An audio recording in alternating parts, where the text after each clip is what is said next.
There we go. All right, so Pompeii, very popular tourist destination these days. Anyone been to Pompeii, Italy?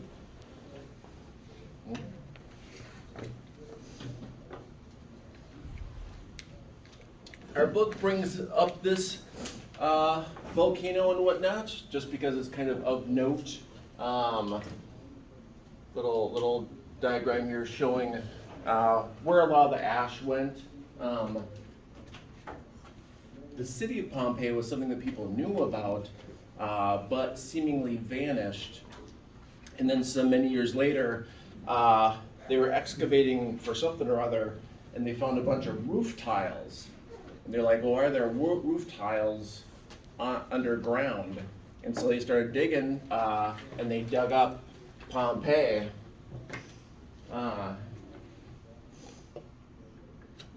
When you see these things, you know what these are? You know? What's that? Humans. Well, technically no.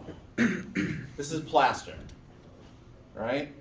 So when they were digging it out, there was lots of empty spaces, right? That were just air. It was kind of confusing, but they just kept on digging it out. And finally they were kind of like, well, let's pour some plaster into this and see what shape it is. And then they were a bit shocked to see that they were anything organic and that was big, in the 2,000 years, dissolved away to nothing. And so what we have left are the casts that are the cavities that were left. Because you have to remember, everyone, well, not everyone, a good percentage of people were buried under something like 30 feet of thick ash. Like they were just, and those are the lucky ones. The ones that were closer, they died from breathing in basically rocks that were on fire. As you can see, probably trying to cover mouths to breathe. Actually, let me go through that. I'll show you a little bit more of Pompeii since I went there. They're still excavating actually, and it was oh, here's some more of those casts. But it really was quite a developed city.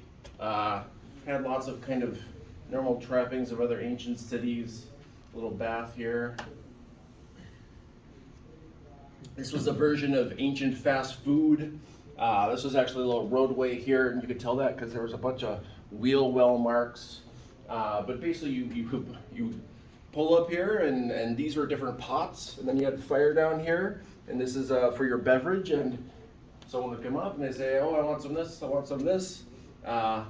Pay your money, give them some amounts of different food, and have the next customer come on.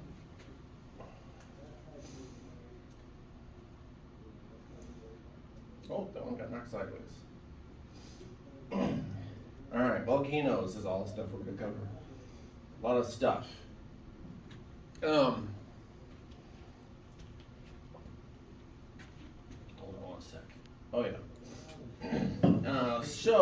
Well, I guess we're talking about volcanoes, but also earthquakes are listed in this chapter as well. And earthquakes, usually not far behind earthquakes, are tsunamis. I actually feel like first couple of chapters I talked about tsunamis a good amount. Basically, in a nutshell, whenever you have some type of large-scale mass movement of Earth near water or underwater, and it doesn't necessarily have to be an earthquake. It could be, there are landslides that are under the oceans and just like different things that happen. Well, those can trigger a great big tsunami wave, right? They talk about this one that happened 2004. It's mostly of note, well, because unfortunately there were lots of deaths. And part of that is because a number of places were too close to it to get a warning system engaged. As you can see, some places there's hours before that tsunami wave will hit them, and it also like dissipates and shrinks as it moves. And so a lot of places can get warnings, but if you're right where it happens, it's tough. And you also get the biggest, hardest wave.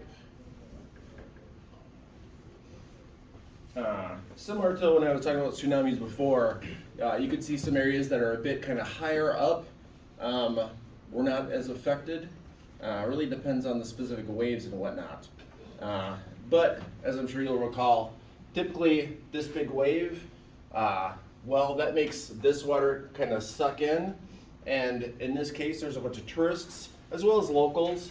But tourists thought that it was just like a changing tide. And locals were just really curious when this water all came back. And you can't see the wave yet. Well, people started all walking out here, kind of checking it out, when they should have like gone up this hill a bit, you know? So keep that in mind when you're traveling on the beaches. If the water all of a sudden very quickly goes from shore, go up in elevation. About volcanoes. Well, talked about magma quite a bit. Active volcanoes and extinct volcanoes. There's lots of dormant volcanoes around the world.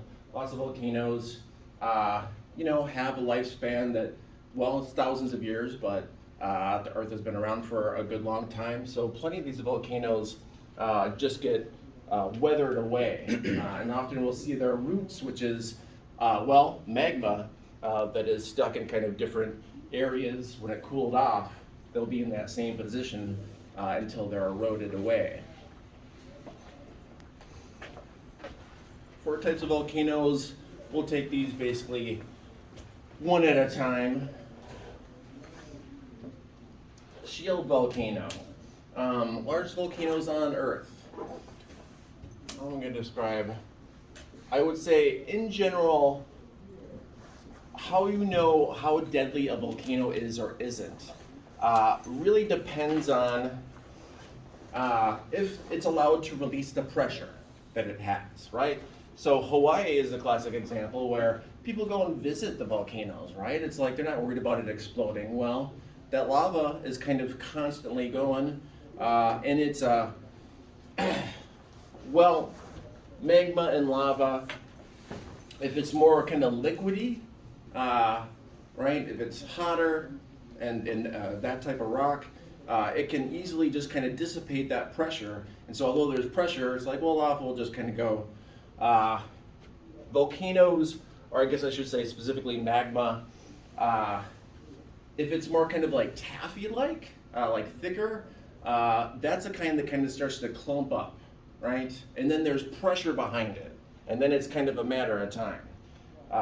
And those are the ones that we can kind of tell what's going on, because the pressure that builds is something that you could sense with equipment. I guess I would also say if there's lots of vents, right, that releases that pressure. Shield volcano structure. You know, the Hawaiian Islands are all volcanic in nature, but the ones that are further up, because this is a hotspot volcano, so you have one point of magma that's kind of coming up and the Earth's crust is moving across it, so it leaves like a chain of islands. Well, these are all eroding down and whatnot and having wind and erosion, right? This one is actively still growing. You can see, well, it has lots of ways that it kind of releases that pressure, right? So will that one have a huge explosion? It's not out of the question, but not super likely. Hawaii, I would say, anyone been to Hawaii? Not yet? You know, it's funny because I would actually recommend dollar per dollar, if you want a tropical vacation, I would suggest the Caribbean or Central America, because you have the same stuff. If you want to go see volcanoes, if you want to see stuff like that, you can see that same stuff. If you want tropical weather, if you want to go someplace warm when it's winter here, you could go to, just go south of the border here, and you're in the same time zone. You don't have to be on a plane forever. Everything is about a tenth the price it is in Hawaii. So I've been to Hawaii, but I was not impressed. And people always look at these kind of scenic photos and picture this kind of lush tropical paradise. But most of Hawaii is it's like lava flows and stuff. Like it's desolate.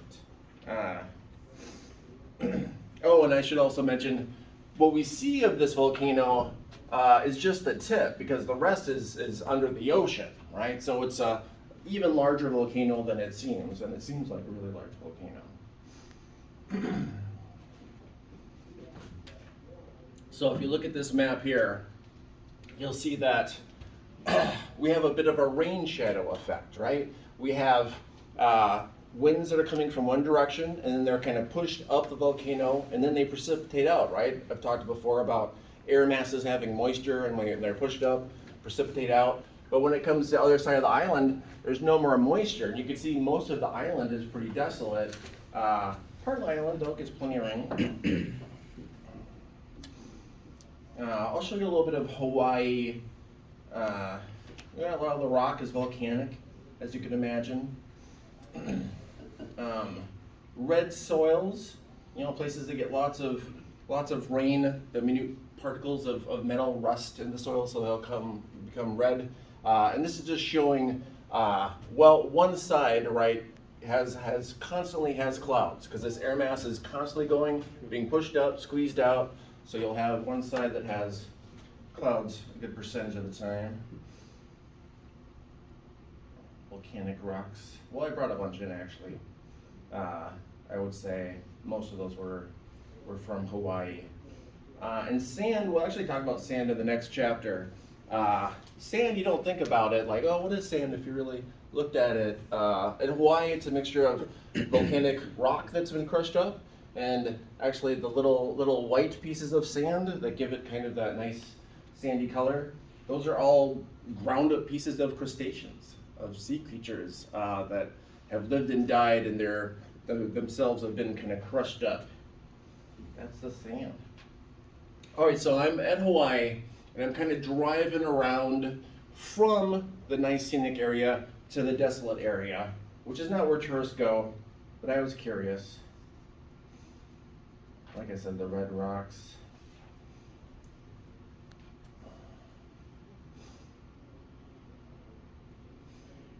Typical beach in Hawaii. All right, so I'm driving around. This is actually the center of the volcano.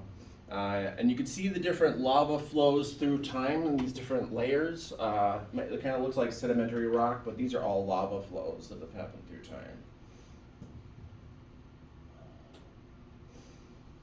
In fact, two of the rocks that I brought in were basically lava flows. So now we're going over to kind of the more desolate side of the island.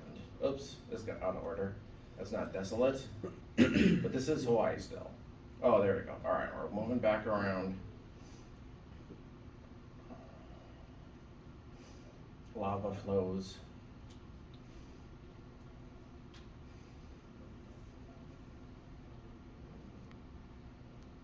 All right, yeah, much of Hawaii is like this. The ground kind of has the consistency of like broken glass. Very sharp edges as you can see, not a lot of hikers, but if you do feel like hiking, if you take the wrong step and trip, like these are like knife sharp edges to everything. So you can see it's not really a place that you could farm or really have much productive activities using the land. And this is like a huge percentage of the island. It's just this kind of, these little tiny scrub brushes are the only things that are able to kind of live in that area. All right. Next type of volcano, composite, meaning has multiple different things going on.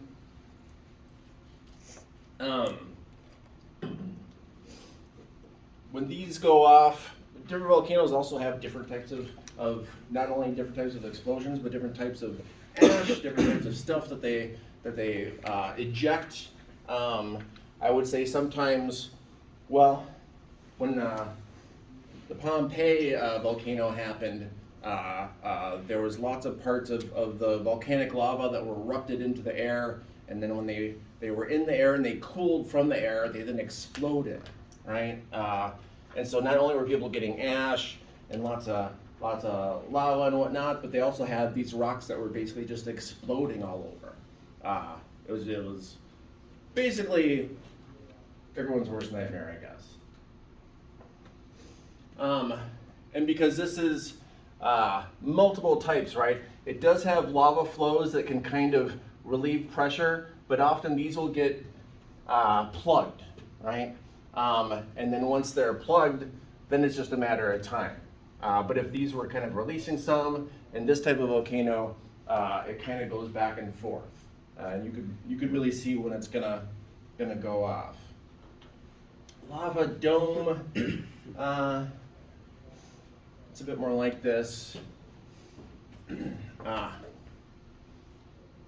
This also has a tendency to get plugged, but it's a real slow process type of volcano. Usually isn't even of note. Cinder cone volcano. I would say this is another kind of volcano that takes a long time, right? I would say, well, I mean, it's easy to recognize at least because it's called a cinder cone. How would I describe unique characteristic of a cinder cone? Well, if you're looking at the different sizes, right? These ones, as you can see, they're quite smaller, right? And they often will kind of die off before they get much bigger. They're kind of more of a temporary and slow, compared to, for example, going under the ocean. Shield volcano. Types of volcanic products: lavas, pyroclasts and gases, volcanic landforms. I'm not going to read all that stuff.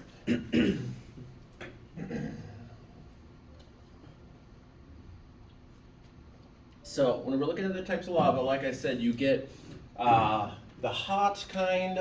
You also have, depending on the specific components, can allow it to be more kind of liquidy. Those are the ones, like I said, that are kind of allowing free flow. You get kind of an intermittent, which can have flowing, but then sometimes those get plugged up. And then basically kind of the warmer, and depending on the consistency, it's kind of that more kind of taffy, and it will really get stuck pretty fast. Lava formations.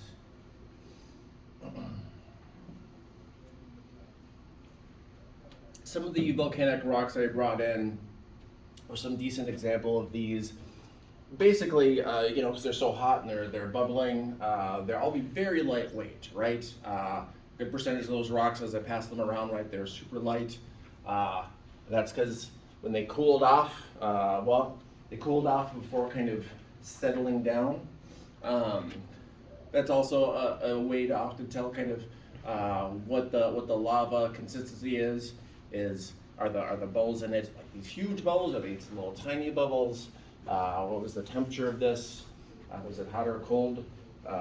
Did it cool off really quickly because it went into water? Yeah. Is that the pumice? Is that the same rock that you use to like clean different stuff that they use for cleaning? Yeah. Well, I assume the ones that they still sell are, because it's a cheap thing to come by.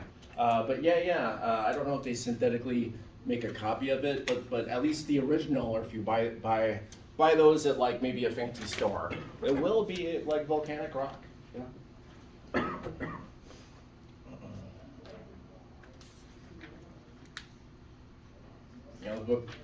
The book mentions how light this rock is because she's able to hold it above her head. It's not that big of a rock anyway. Lava bombs, volcanic blocks. I like the terms that when they use a term that just describes what it is in the term, right? I already mentioned these a bit before. Like I said, you can have a giant piece of rock that is superheated, and it can be blasted in the atmosphere, sometimes far up in the atmosphere, and then it cools off very rapidly. Sometimes these can be really huge. Sometimes they're just kind of smaller, but they're still like explosive.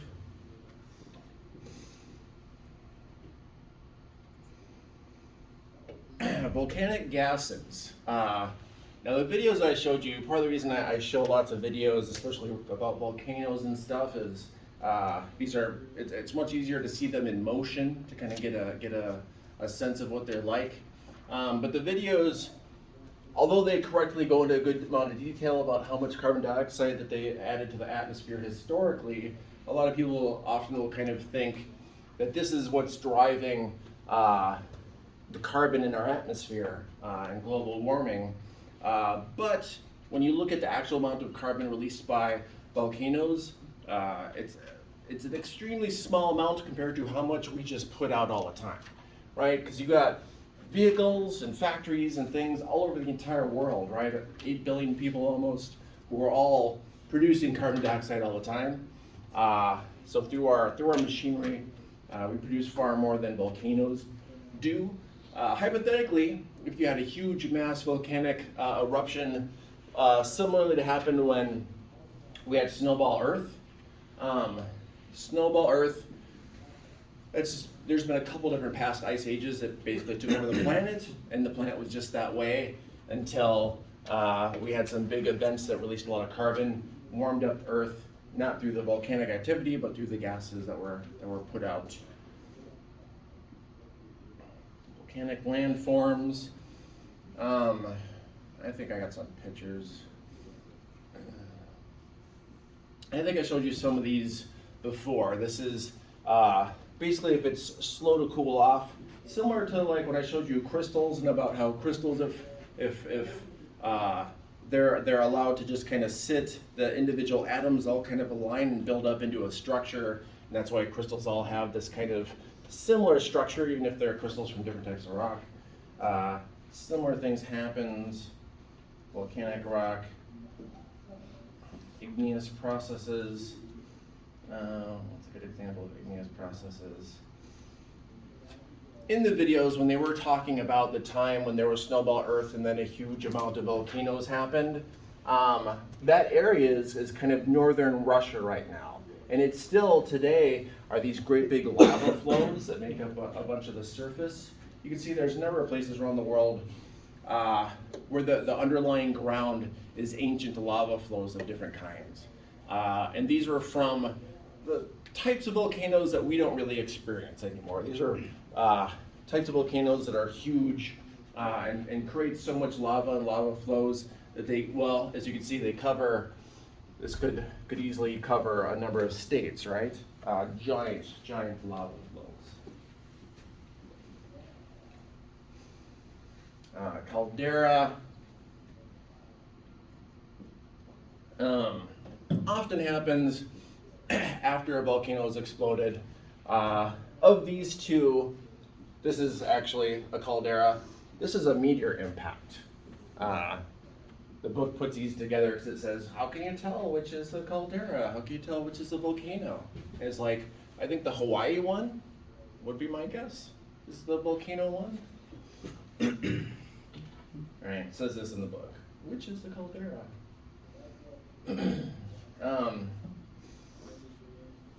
Oh yeah, and if after they explode, sometimes, well, we saw Mount St. Helens, right, and it kind of, the entire top blew off. Saw that in that video. If enough of it explodes that it evacuates land that is underneath the water table, then of course you'll have a body of water underneath. And Yellowstone has one of these. Montezuma, which I believe went off about 6,000 years ago. That was one of those kind of giant volcanoes that we haven't experienced in our lifetimes, volcanoes that are that big. There have been volcanoes that have gone off and whatnot, but none of these gigantic ones. So for example, part of the book talks about how volcanoes can affect weather. And they can in a very immediate sense, in that volcano goes off and it can send enough debris and stuff into the upper atmosphere that it blocks an amount of the sun. There's a section in this chapter talks about the year Europe had no summer, basically.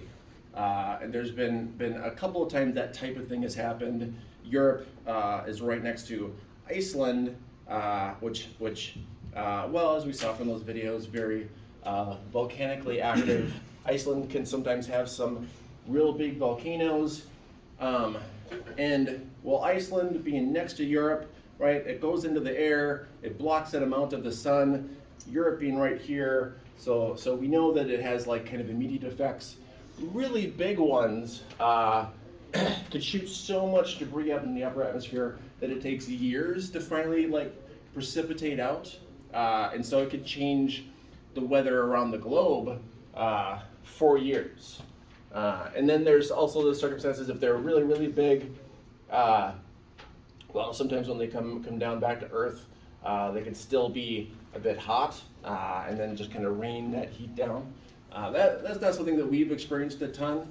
We experience more of the, well, this is actually how they came out with the theory of a nuclear winter. Don't know if people have heard that term. In the 80s, when Cold War was at its peak and everyone was afraid Russia was gonna nuke us, there was lots of theorizing about, well, how do you win a nuclear war? You know, it's like, oh, well, strike first or what? Well, now you gotta precision strike, have people build bunkers so they're ready for it. And people did a lot of this, in the 50s especially, but then there was a resurgence of this type of thing in the 80s. Well, a number of scientists kind of, you know, using information from volcanoes, just basically added up, oh, well, if thousands of nuclear bombs went off, how much debris would it put and how far in the atmosphere? And when they calculated, it was like, oh, so we would get a nuclear winter where it's not just the nuclear bombs, but all the debris in the atmosphere would make it so that it would be, we'd have a winter that would go for years and years, right? It was at that point that kind of it absorbed into people's minds that you can't really win a nuclear war, so maybe we should have some arms treaties and things. And there were, even though Russia has left those in the past few months. All right, keep it going.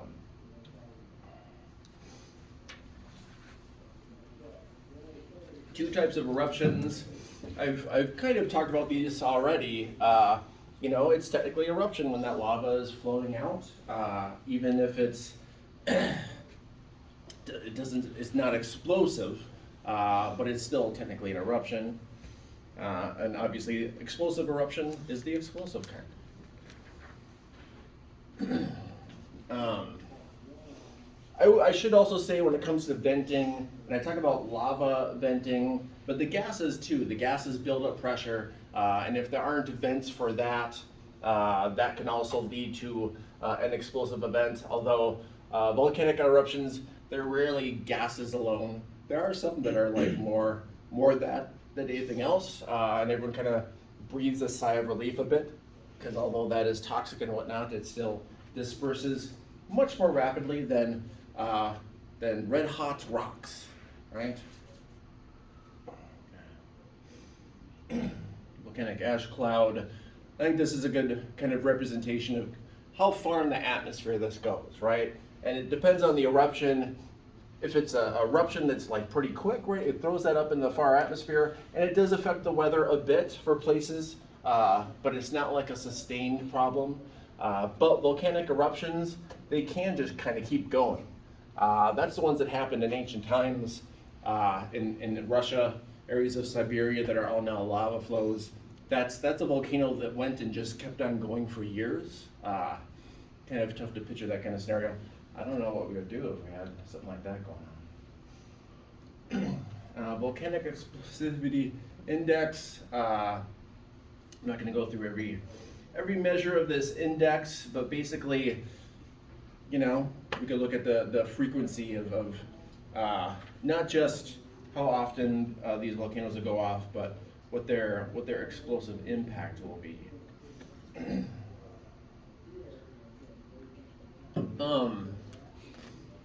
Actually, I don't know if any of the videos I showed you showed lahars.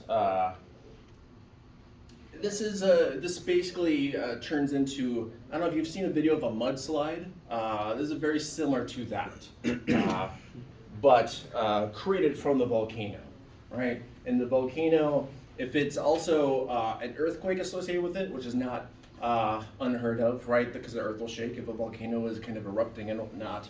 That shaking kind of makes solid ground almost kind of liquid in all intents and purposes. That's why, when people are doing like, you got your machines for sorting cards shake, right? Because when they're shaking, it kind of puts it all in the air. That's a bit what can happen in these types of scenarios. It's shaking, and then gravity will just do the rest, right?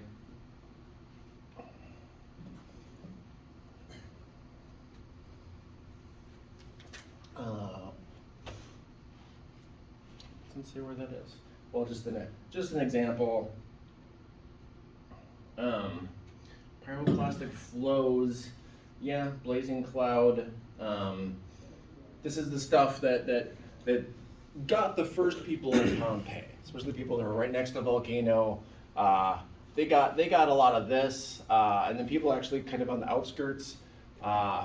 They felt that they had just like weathered it, managed to survive, and they started kind of loading up on boats and stuff and getting ready to go when they were hit with another eruption that just covered them. So there wasn't even people who were able to like escape and say what happened to Pompeii. No one really witnessed it that survived. You had people who had recently been in the port and had traveled elsewhere, and then when they came back, was just dirt. That's not the only time that kind of thing has happened in ancient times. There's been tsunamis that have wiped away entire civilizations in the blink of an eye. Those had more evidence of those civilizations afterward. It wasn't covered in 50 feet of ash.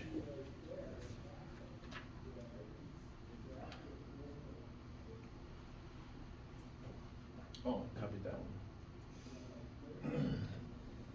one. Can scientists predict volcanic eruptions? Pretty well, I would say. Better than earthquakes often. Because we know where they are, right? And we could do a real in-depth analysis. Usually you do a number of digs and you put a number of sensing devices, seismograph, whatnot. Same things that you look to try to predict earthquakes. Earthquakes much more difficult to predict because they're usually a good amount underground.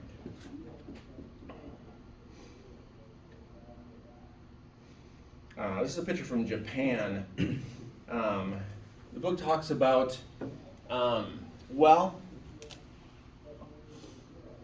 Japan, how much natural resources a place has is a bit random. It just kind of depends on the hand they are dealt from the card deck of geography. And Japan doesn't have a lot of coal, doesn't have fossil fuels, doesn't have natural gas, oil, but they're a very developed place, so they use a lot of nuclear power, and that's actually not unusual. There's plenty of modern countries, like France gets something like 70% of its power from nuclear power plants. This is considered the technology of the future many years ago. Nuclear power, it's controversial because, it doesn't create greenhouse gases, but it creates a large amount of radioactive material that you need to find a way to get rid of. So usually we just bury it really deep somewhere and try to bury it in the middle of a desert and whatnot. Japan doesn't have that option so much. It's an island, doesn't really have much space in it to just kind of store mysterious radioactive debris. But also Japan, the entire island of Japan is a series of volcanoes, and it's right along the plate boundary. So there's earthquakes there a lot. And so a lot of people had kind of said, well, if they get a real bad earthquake or tsunami, won't that just create a great big nuclear waste spill?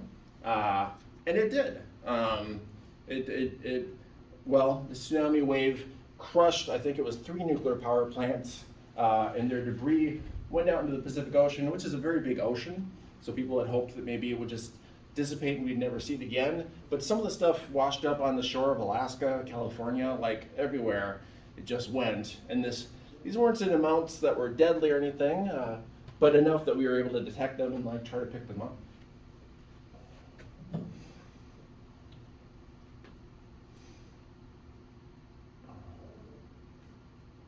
Actually, these are some more terms that I think images just show better, right? Fault scarps, not a poetic name, but basically along fault lines. You could have the earth that is pulling apart, right? And then sometimes when they're pulling apart, if that area is below the water table, you could have a new lake that appears, and then through time that could become an ocean, because that is how the Atlantic Ocean came about. Those land masses were together, and then they just started to, and there's actually a fault scarp like this in Central Africa, that there are a number of lakes, Lake Victoria and others, and that will eventually be an ocean. Not, we won't be around for it. Doesn't always just pull this way, of course. Sometimes these can be, you see this arrow going that way, this arrow going this way, or this way. This is more like a San Andreas fault kind of situation where it's side by side, and it's enough side by side that it creates a groove. And it can look a little like that.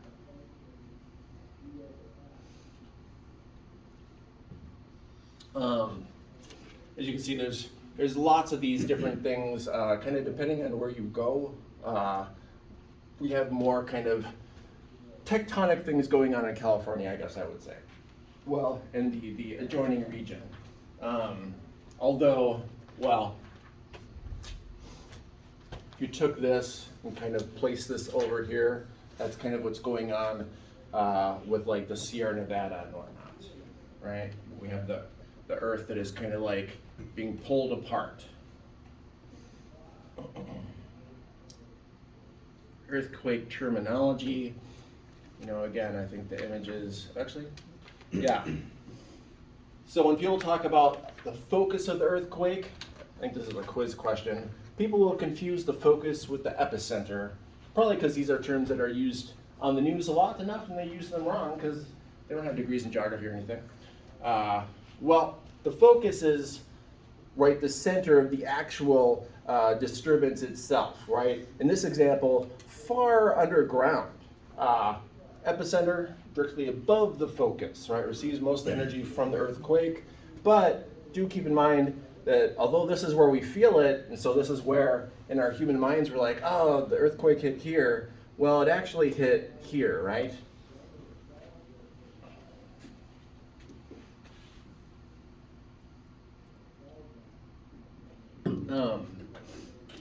I've talked about it before, but this is why this is called the Ring of Fire, right?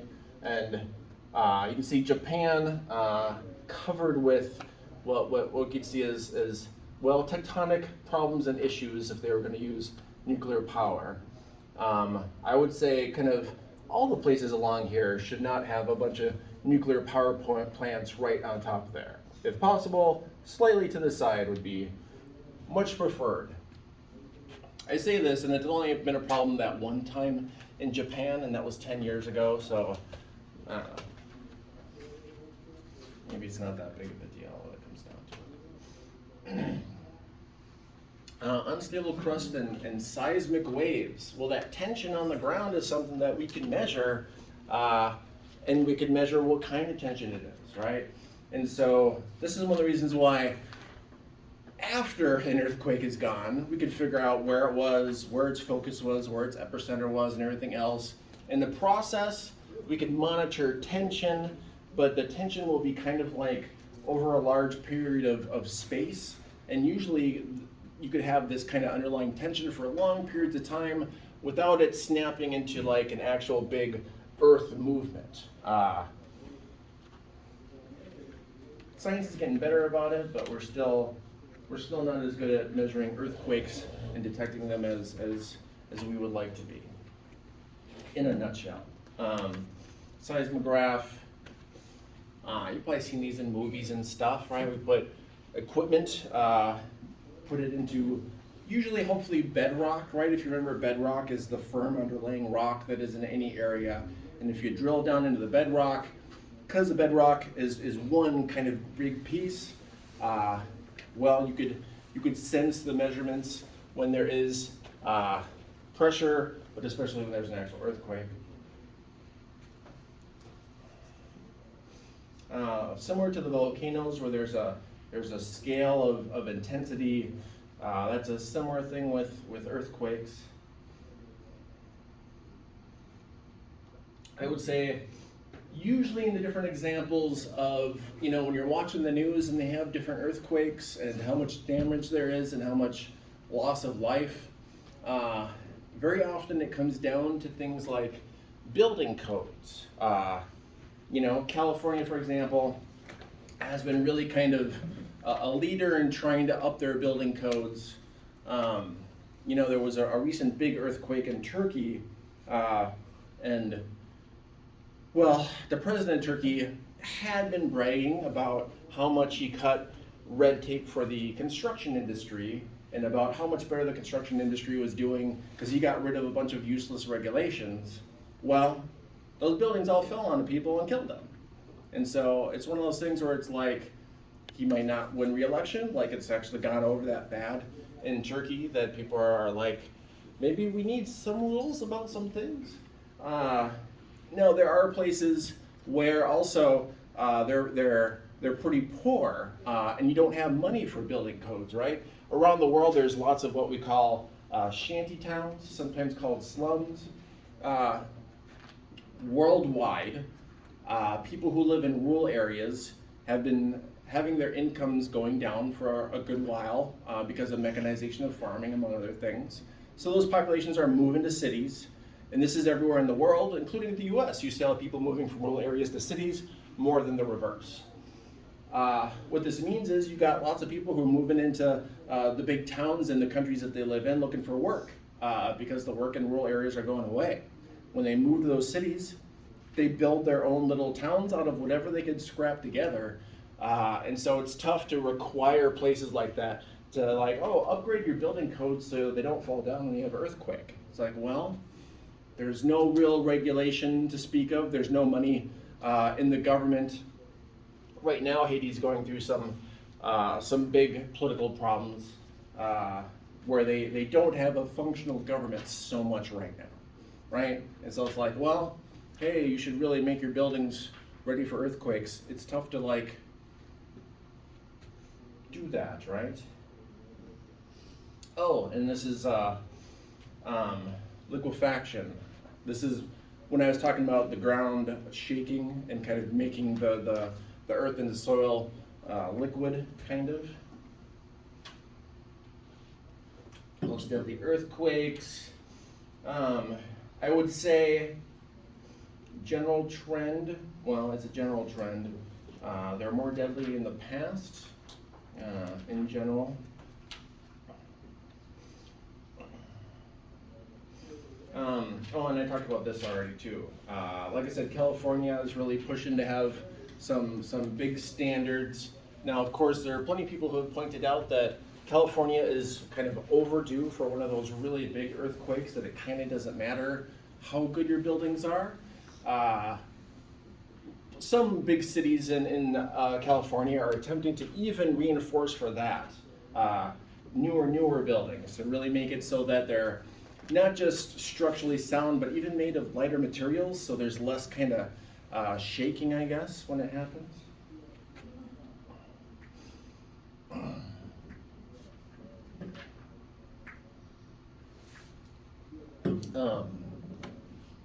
But like I said, the big one's coming.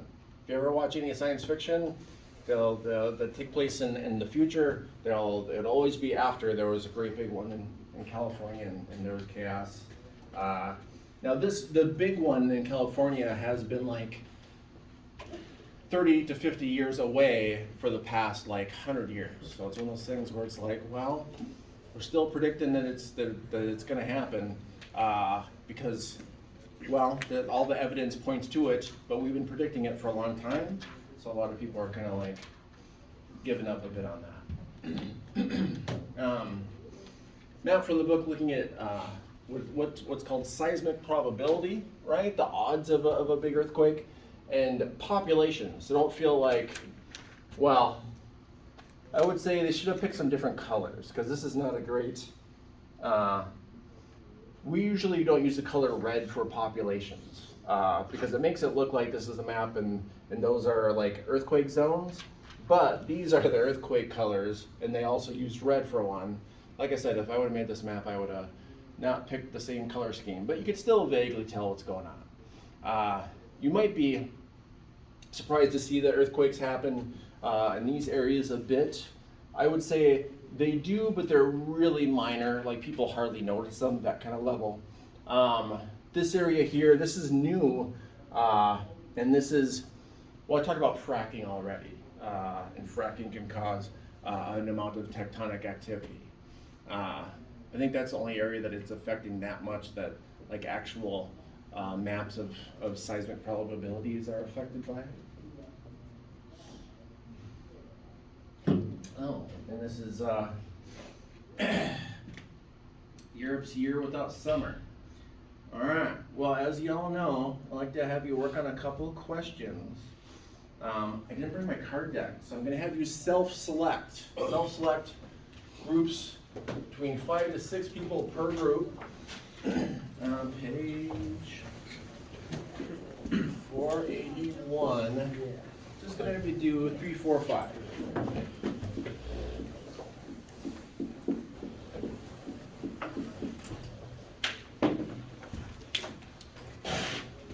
And if you're off on an island by yourself, feel free to circulate. Meet some people, get into a group.